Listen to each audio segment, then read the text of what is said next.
Students, इस lecture में हम एक प्रॉब्लम सॉल्व करेंगे जो कि कॉन्सेप्चुअल प्रॉब्लम है, जो कि जेई एडवांस के लिए काफ़ी इंपॉर्टेंट है। मतलब इस प्रॉब्लम में जो कॉन्सेप्ट यूज़ करना है हमको, वो जेई एडवांस के लिए काफ़ी इंपॉर्टेंट है। इस प्रॉब्लम में हम देख सकते हो, यहाँ पर पहले प्रॉब्लम का जो स्टेटमेंट है वो पढ़ लेते हैं। A uniform cylinder of mass capital M of radius capital R, ये जो है हमारे पास ये एक सिलेंडर है। ठीक है, ये जो है हमारे पास ये एक सिलेंडर है जिसका मास है कैपिटल एम और जिसका रेडियस है capital R. Is kept on an accelerating platform of mass capital M. मतलब ये जो सिलेंडर है ये कोई डिस्क नहीं है, यहाँ पर इस केस में हमें सिलेंडर दिया हुआ है। पिछली बार हमने एक प्रॉब्लम सॉल्व किया था जिस केस में हमारे ऊपर एक इस ये जो प्लैंक है उसके ऊपर एक डिस्क था, लेकिन इस प्रॉब्लम में ये जो है ये कोई डिस्क नहीं है, ये एक सिलेंडर है। ठीक है, तो ये जो प्लैंक है आपका, इसका भी मास जो है, ये दोनों मास बिल्कुल सेम है। मतलब प्लैंक का मास और सिलेंडर का जो मास है वो बिल्कुल सेम है। और ये जो प्लैंक है वो आगे की तरफ ए एक्सेलरेशन से, मतलब आगे की तरफ ये जो प्लैंक है उसका जो एक्सेलरेशन है वो ए एक्सेलरेशन है। अब हमें क्या निकालना है, हमें determine the magnitude of the acceleration of the centre of mass of the cylinder. मतलब ये जो सिलेंडर है उसका एक्सेलरेशन निकालना है जब कंडीशन क्या है, the cylinder rolls without slipping. मतलब ये जो सिलेंडर है अगर ये प्लैंक के ऊपर रोलिंग मोशन करेगा तो उस केस में इस सिलेंडर का सेंटर ऑफ मास, मतलब ये वाला जो पॉइंट है ये है सेंटर ऑफ मास, उसकी आगे की तरफ एक्सेलरेशन कितनी होगी, मतलब ये वाला एक्सेलरेशन कितनी होगी। ठीक है, हमें बस ये निकालना है। तो अगर हमने एक्सेलरेशन को फाइंड कर लिया तो प्रॉब्लम का सॉल्यूशन हो जाएगा। तो इस प्रॉब्लम को अप्रोच कैसे करना है, पहले तो हमें ये देखना होता है कि t इज इक्वल टू 0 पे कौन कौन सी कंडीशन हमारे पास गिवन है। जैसे कि हमने प्रीवियस प्रॉब्लम को सॉल्व किया था, t is equal to 0, then force equation, torque equation, then constant relation, और ऐसे ही हमको इस प्रॉब्लम को भी सॉल्व करना है। तो स्टेप नंबर 1 क्या है, स्टेप नंबर 1 में हमें ये देखना होगा कि S T is equal to 0, मतलब कंडीशन क्या क्या गिवन है हमारे पास। कंडीशंस ये गिवन है, एक्सेलरेशन ऑफ प्लैंक इनिशियली कितना है हमारे पास, ए एक्सेलरेशन। और ये जो सिलेंडर है उसका बस मास और रेडियस हमारे पास गिवन है, और इसका जो इनिशियल कोई भी एक्सेलरेशन है या नहीं है वो हमें, उसके बारे में हमें कोई भी इंफॉर्मेशन नहीं है। और ये जो ए एक्सेलरेशन है वो ग्राउंड के रिस्पेक्ट में है। ठीक है, ये जो ग्राउंड है आपके पास ये तो एब्सोल्यूट रेस्ट कंडीशन पे है, क्योंकि हम मान लेते हैं ग्राउंड जो है वो एब्सोल्यूट रेस्ट पर है, और उसके रिलेटिव ये जो प्लैंक है वो ए एक्सेलरेशन से ऐसे आगे की तरफ मूव कर रहा है। ठीक है, तो स्टेप नंबर 1 में हमें बस यही कंडीशन है कि एक्सेलरेशन ऑफ द प्लैंक जो है वो ए है, जो एक कांस्टेंट एक्सेलरेशन है वो इस डायरेक्शन पे एक्स एक्सिस की तरफ है।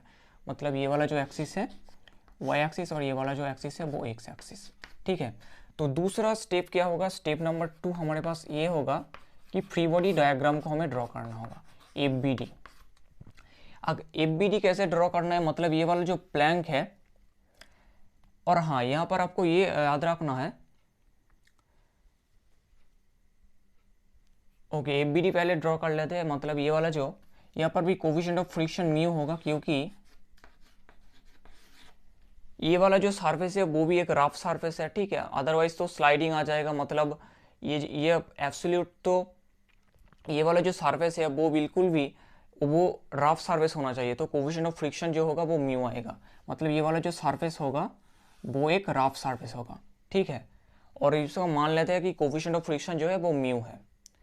तो यहाँ पर ये जो हमारे पास सिलेंडर है इसका एक मास है, उसके लिए वेट नीचे की तरफ आएगा mg, और ये जो प्लैंक है वो ऐसे एक नॉर्मल रिएक्शन ऊपर की तरफ प्रोड्यूस करेगा, मतलब यहाँ पर एक नॉर्मल रिएक्शन n आएगा। और हम इस केस में ऐसे मान लेंगे कि ये जो एक्सेलरेशन है वो आगे की तरफ है, ये हमको गिवन है। हम मान लेंगे कि इसका जो रोटेशन है वो इस डायरेक्शन पे है और एंगुलर एक्सेलरेशन भी इस डायरेक्शन पे है। अल्फा जो होगा हम मान लेते हैं alpha is the angular acceleration of the cylinder. ठीक है, और अल्फा की जो डायरेक्शन है वो हमने इस डायरेक्शन पे लिया है, मतलब क्लॉकवाइज। ठीक है, सी डब्ल्यू मीन्स क्लॉकवाइज, ये जो है हमने क्लॉकवाइज लिया है। तो हम मान लेते हैं कि ये हमारा एजम्पशन है, ठीक है, ये हमको प्रॉब्लम में गिवन नहीं है, हम मान लेते हैं कि इसका जो एंगुलर एक्सेलरेशन है वो क्लॉकवाइज डायरेक्शन पे आएगा। तो इसका रोटेशन भी इस डायरेक्शन पे है, तो मतलब ये वाला जो पॉइंट है वो विथ रेस्पेक्ट टू प्लैंक इधर जाने की कोशिश करेगा, मतलब इस पॉइंट पे फ्रिक्शन इस डायरेक्शन पाएगा स्मॉल एफ। हम मान लेते हैं कि ये जो फ्रिक्शन है वो बिल्कुल आगे की तरफ आएगा, ठीक है।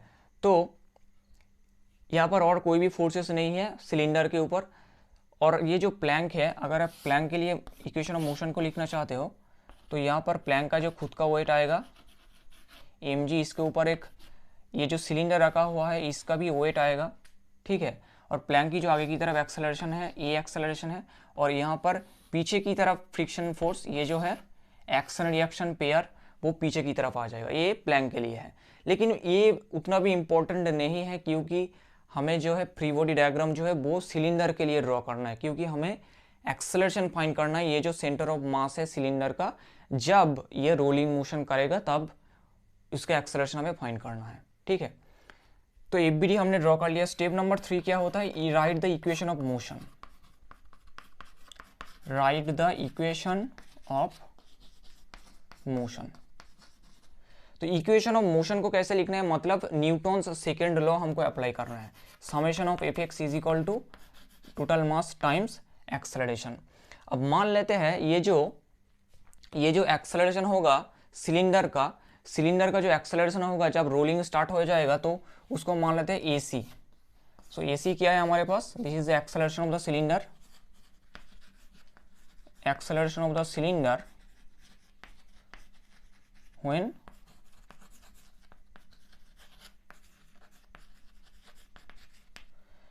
व्हेन प्योर रोलिंग जो है, प्योर रोलिंग अगर स्टार्ट हो जाएगा तो एक्सेलरेशन कितना होगा, सिलेंडर का सेंटर ऑफ मास का एक्सेलरेशन जो कि आगे की तरफ आएगा, इसको हमने AC से डिनोट किया है, तो AC हो जाएगा, ठीक है। और आप देख सकते हो टोटल जो फोर्स है एक्स डायरेक्शन पे सिर्फ एक फोर्स है, capital F, sorry small F, जो कि है हमारा फ्रिक्शन फोर्स, ठीक है, और कोई भी फोर्सेस नहीं है एक्स डायरेक्शन पे।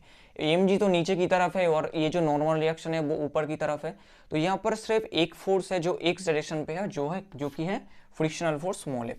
तो small F is equal to m times acceleration of the cylinder. ये तो है हमारा पास पहला इक्वेशन नंबर 1, ठीक है। अब जो है हम टॉर्क की इक्वेशन लिखेंगे स्टेप नंबर 4। अब हमें क्या लिखना है, स्टेप नंबर 4 मतलब टॉर्क की इक्वेशन हमें लिखना है। अब देख सकते हो ये जो फ्रिक्शन आएगा यहाँ पर, ये फ्रिक्शन सेंटर ऑफ मास के अबाउट यहाँ पर एक टॉर्क प्रोड्यूस करेगा, और ये जो टॉर्क की जो वैल्यू आएगी वो एफ मल्टीप्लाइड बाई ये जो डिस्टेंस आएगा वो की है, जो कि है हमारे पास radius r of the cylinder, ठीक है। तो हम लिख सकते हैं summation of all the torques is equal to moment of inertia about the centre of mass of the cylinder. मतलब ये वाला जो एक्सिस है, आप देख सकते हो ये वाला जो एक्सिस है उसके अबाउट ये इस डायरेक्शन पे ऐसे रोटेट कर रहा है, मतलब इस डायरेक्शन पे भी उसका एंगुलर एक्सेलरेशन है, तो इस एक्सिस के अबाउट इसका मोमेंट ऑफ इनर्शिया कितना होगा वो हमें निकालना है आई, और ये अल्फा कितना है, अल्फा ये वाला जो अल्फा है वो हमने यहाँ पर पुट किया है। तो समेशन ऑफ ऑल टॉर्क, अब देख सकते हो यहाँ पर अल्फा जो है वो इस डायरेक्शन पे है, मतलब क्लॉकवाइज है, क्लॉकवाइज, लेकिन ये जो टॉर्क प्रोड्यूस होगा फोर्स तो इस डायरेक्शन पे है, मतलब ये टॉर्क इस डायरेक्शन पे आएगा, ये आएगा हमारे पास टॉर्क, मतलब इन दोनों की डायरेक्शन जो है वो अलग अलग है, तो यहाँ पर एक नेगेटिव साइन आ जाएगा, F cross R is equal to moment of inertia. यहाँ पर नेगेटिव साइन हमने क्यों लिया है, क्योंकि अल्फा की जो डायरेक्शन है वो क्लॉकवाइज है, लेकिन टॉर्क की जो डायरेक्शन है वो एंटी क्लॉकवाइज है, ठीक है, इसलिए हमने यहाँ पर एक नेगेटिव साइन को इंट्रोड्यूस किया। तो यह मोमेंट ऑफ इनर्शिया कितना होगा, अगर इस एक्सिस के अबाउट ये रोटेट करता रहेगा तो इसका मोमेंट ऑफ इनर्शिया डिस्क के जो मोमेंट ऑफ इनर्शिया होती है सेंटर ऑफ मास के अबाउट, मतलब सेंटर ऑफ मास से जो एक्सिस पास करती है और जो एक्सिस प्लेन की परपेंडिकुलर होती है, वही वाला मोमेंट ऑफ इनर्शिया हमें यहाँ पर लेना है टाइम्स अल्फा। तो यहाँ पर से हम क्या निकाल सकते हैं, minus F R cross M R square by 2, so R और आर कैंसिल हो जाएगा, यहाँ पर से हम निकाल सकते हैं minus F is equal to M R by 2 times alpha. तो ये भी हमारे पास एक इक्वेशन है। अब ये वाला जो ऊपर वाला जो पार्ट है इसको थोड़ा सा इरेज कर देते हैं, आप चाहो तो इसको नोट डाउन कर सकते हो यहाँ पर।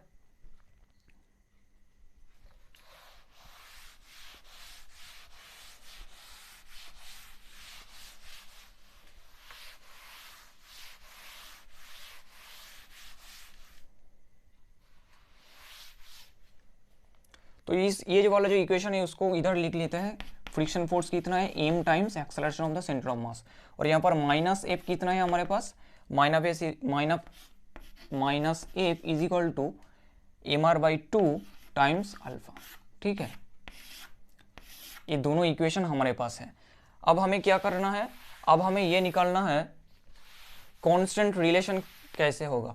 ठीक है, मतलब कांस्टेंट जो रिलेशन होता है हमारे पास, मतलब ये जो स्टेप 5 है बहुत ही इंपॉर्टेंट है, क्योंकि ये वाला जो प्लैंक है वो आगे की तरफ ए एक्सेलरेशन से मूव कर रहा है, और हमने एज्यूम किया है इस डिस्क का इस डायरेक्शन पे एक अल्फा एंगुलर एक्सेलरेशन है, और इस डायरेक्शन पे इसका भी कोई ना कोई एक्सेलरेशन होगा AC, हमने एज्यूम किया है, क्योंकि अब जो है रोलिंग मोशन स्टार्ट हो चुका है। ठीक है, उस कंडीशन में ये वाला जो सिलेंडर है उसकी आगे की तरफ एक्सेलरेशन AC है, एंगुलर एक्सेलरेशन क्लॉकवाइज जिसको हमने एज्यूम किया है अल्फा, तो ये वाला जो पॉइंट है इसका नेट एक्सेलरेशन इधर कितना आएगा, AC minus capital R times alpha. ये तो सर्कुलर मोशन में आपने कराई होगा। ठीक है, और रोटेशनल मोशन में भी आपने सीखा होगा। और ये वाला जो एक्सेलरेशन है वो है प्लैंक के ऊपर किसी भी पॉइंट का एक्सेलरेशन, मतलब ये वाला पॉइंट का जो भी एक्सेलरेशन है वो A आएगा, और ये दोनों पॉइंट कांटेक्ट में है क्योंकि ये जो सिलेंडर है वो प्लैंक के ऊपर रखा हुआ है। और रोलिंग मोशन में क्या होता है, ये एक्सेलरेशन, क्योंकि स्लाइडिंग मोशन तो नहीं होना चाहिए, मतलब ये वाला जो एक्सेलरेशन है वो AC माइनस आर अल्फा के इक्वल होना चाहिए। मतलब स्टेप नंबर 4 है हमारे पास कांस्टेंट रिलेशन। कांस्टेंट, अब कांस्टेंट रिलेशन मतलब एक्सेलरेशन, इस पॉइंट का जो एक्सेलरेशन है, मतलब ये दोनों पॉइंट कांटेक्ट में है, तो कांटेक्ट पॉइंट में जो एक्सेलरेशन होगा वो सेम आएगा। ठीक है, तो E is equal to AC minus R times alpha. ये जो इक्वेशन है बहुत ही इंपॉर्टेंट है, क्योंकि विदाउट दिस इक्वेशन हम जो ये प्रॉब्लम है वो सॉल्व नहीं कर सकते। ठीक है, तो ये इस इक्वेशन को आपको फॉलो करना ही है। तो अब हमारे पास AC, तो अब जानते हो हमारे पास फोर्स की जो इक्वेशन है is equal to M times AC, और यहाँ पर से आप AC निकाल सकते हो इस इक्वेशन से, जो कि आएगा आर अल्फा प्लस A। ठीक है, तो यहाँ पर आप पुट कर सकते हो फोर्स की जो वैल्यू है हमारे पास एम टाइम्स AC की जगह आप लिख सकते हो आर अल्फा प्लस एक्सेलरेशन। ठीक है, तो ये पर फोर्स की इक्वेशन हमारे पास आ गई, और ये जो फोर्स है उसको हम यहाँ पर पुट कर सकते हैं, क्योंकि ये वाला जो इक्वेशन है माइनस एफ, इसमें हम पुट करेंगे, तो माइनस एफ हमारे पास इक्वेशन है M R by 2 multiplied by alpha. तो एफ की जगह आप पुट कर दो ये वाला जो वैल्यू है आपके पास minus M R alpha plus A is equal to M R by 2 times alpha. ठीक है, ये आ गया हमारे पास इक्वेशन। आप एम को कैंसिल कर सकते हो, और यहाँ पर क्या आएगा हमारे पास, यहाँ पर 2 को आप इधर ले सकते हो, तो minus 2 R alpha minus 2A is equal to R alpha. तो आर अल्फा को हम इधर ले सकते हैं, तो ये आ जाएगा minus 2A is equal to 3 R alpha. तो आर अल्फा की जो वैल्यू आएगी हमारे पास वो आ जाएगी माइनस 2/3 टाइम्स एक्सेलरेशन। और ये वाला जो एक्सेलरेशन है आपको याद रखना, ये वाला जो एक्सेलरेशन है वो प्लैंक की एक्सेलरेशन है जो कि कांस्टेंट है। तो आर अल्फा की जो वैल्यू है वो हमारे पास आ गई, तो यहाँ इसका मतलब हमें AC निकालना था। ठीक है, प्रॉब्लम में क्या है, हमारे पास ये निकालने जब रोलिंग स्टार्ट हो जाएगा तो acceleration of the centre of mass of the cylinder कितना होगा, हमें ये निकालना है। तो आर अल्फा की जो वैल्यू आ गई वो हमारे पास माइनस 2/3 टाइम्स A। तो अब इस इक्वेशन से आपको बस आर अल्फा की जो वैल्यू हमारे पास आई है वो उसको पुट करना है, minus 2/3 times A plus A। इसका मतलब ये आ जाएगा 3 माइनस 2A प्लस 3A, मतलब A/3। This is the acceleration of the cylinder.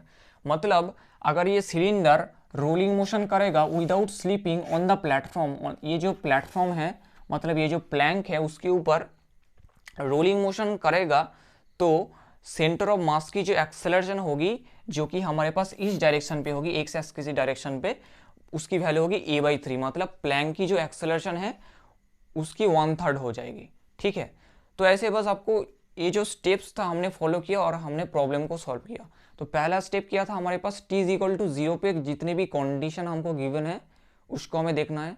दूसरा ये था कि एफबीडी आपको अच्छे से ड्रॉ करना है, और आपको ये जो अल्फा है, हमने इस प्रॉब्लम में एक एजम्पशन लिया था कि अल्फा इस डायरेक्शन पे है, ठीक है।